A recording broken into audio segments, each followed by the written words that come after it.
Welcome back to our series of podcasts on artificial intelligence and criminal justice. We kick off now the fourth episode, Artificial Intelligence and Cybercrime. I'm Laviero Buono, lawyer at ERA, and today we will be interviewing George Slati, criminal defense lawyer specialized in cybercrime and blockchain technology. Hi George, thank you very much for joining us today. Artificial intelligence is on hype these days. The same can be said for cybercrimes or all those crimes that are committed with the use of information and communication technologies. Can you tell us how AI changed the modus operandi in cybercrime? Thank you, Laviero. Thanks for having me. Always a pleasure talking to you, but you know that already. Now, with your permission, I will go straight to the problem. The reality is that we must understand that technology has always influenced how criminals operate. Let me share with you a relevant example here. Before the internet became mainstream, the so-called Nigerian print scam relied on traditional mail. Scammers needed to print their fake letters and mail them to hundreds or thousands of victims. Nowadays, you can basically spam 1 million victims with just a click of a button. And if you are using artificial intelligence, you don't even need to write the email by yourself. Credit card fraud tells a similar story here. At least in Europe right now, carding is not as mainstream as it was before.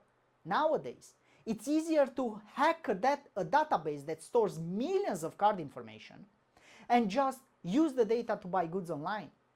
These examples show how technology has changed the modus operandi of the perpetrators. This brings us to an important point.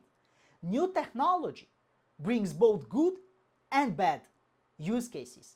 Internet is one of the greatest inventions of humankind. But how would cybercrime look without the internet? Artificial intelligence is no different in this context. Can artificial intelligence make our lives better? Maybe. But are criminals using it right now? Definitely. We are seeing artificial intelligence used to create child sexual abuse materials, develop sophisticated scams, create fake identities, steal identities via deepfake, gather intelligence about victims, and so on. As I said before, criminals can now use artificial intelligence to send millions of personalized scam emails. They can feed stolen data from breaches into artificial intelligence systems that can create unique messages for each victim, mentioning their real names, addresses, and even recent purchases. On the other side, law enforcement agencies also use artificial intelligence to fight crime. They can analyze huge amounts of data during investigations without the need of human intervention. This includes going through years of financial records, messages, and video footage in just hours instead of months. How is AI being used to facilitate cybercrime? Okay, so let me go a little bit more in depth here by breaking down some of the most concerning use cases of artificial intelligence in cybercrime. For example, child sexual abuse, okay? Parents often create a risk by sharing photos and videos of the children on social media. Why is this concerning? Well, criminals can now use deepfake technology to manipulate these images and create pornographic content. It's an extremely dangerous situation that parents aren't aware of. There is also online identity theft. With just a few minutes of video and audio content from let's say, popular influencers or maybe business leaders, criminals can create convincing deepfakes promoting investment scams. The real problem here is that these deepfakes are becoming so sophisticated that they are harder and harder to recognize. This is also problematic for revenge porn. Nowadays you can create an OnlyFans account by using the identity of an influencer and scam people into believing that they are paying for the original content. Now let's go back to email scams. Do you remember when broken English was a reliable red flag for identifying scams? Well, let me tell you, those days are gone. Artificial intelligence can now generate perfect written emails that can replicate legitimate business communication. We can also have artificial intelligence bots that can communicate with victims on WhatsApp, Telegram, Discord, etc. This is extremely concerning because a single perpetrator can be as efficient as an organized group just by using artificial intelligence. A trend we are seeing since 2024 is the rise of artificial intelligence agents. And in 2025, we will probably see the adoption of malicious artificial intelligence agents. Here's a common scenario for you to understand better. Let's say a perpetrator convinces a victim to install a remote access software like AnyDesk, let's say for a presumed technical support. Once installed, an artificial intelligence agent can take control of the victim's device. It can navigate through files and even adapt its behavior if needed. But perhaps the most concerning is how artificial intelligence has lowered the technical barrier for creating malicious software. Nowadays, criminals no longer need programming expertise to create viruses, trojans.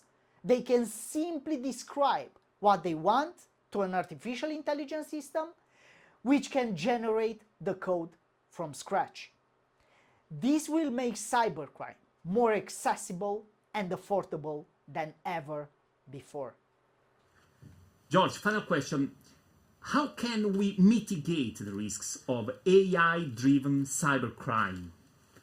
Well, that's an excellent question that has many possible answers. I think the first and the most important step in mitigating artificial intelligence driven cybercrime is understanding how criminals are using this technology. By identifying and analyzing new modi operandi, we can then develop more effective prevention strategies, okay? But I would say that education plays a crucial role in prevention.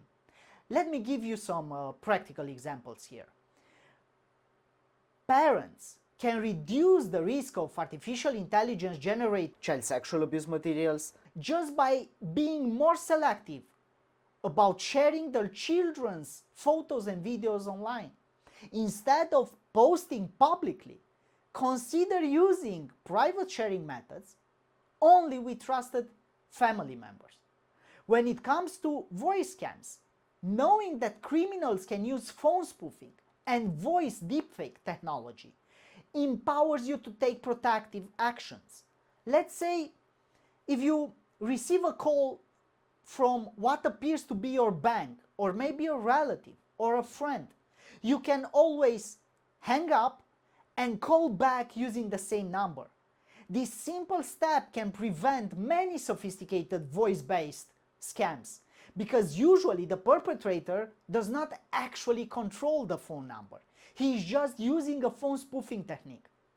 It's also crucial to understand that these threats aren't going away. They are likely to become more and more sophisticated. So we all need to stay informed about scam techniques and always approach unexpected communication with a healthy dose of skepticism.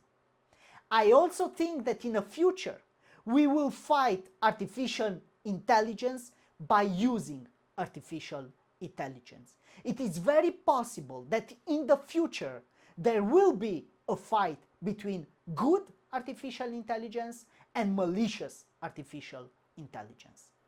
Thank you. Thank you, George, for having been with us. To our audience, we will be right back with the new episodes in the framework of the Tech and Law Era series of podcasts. Stay with us.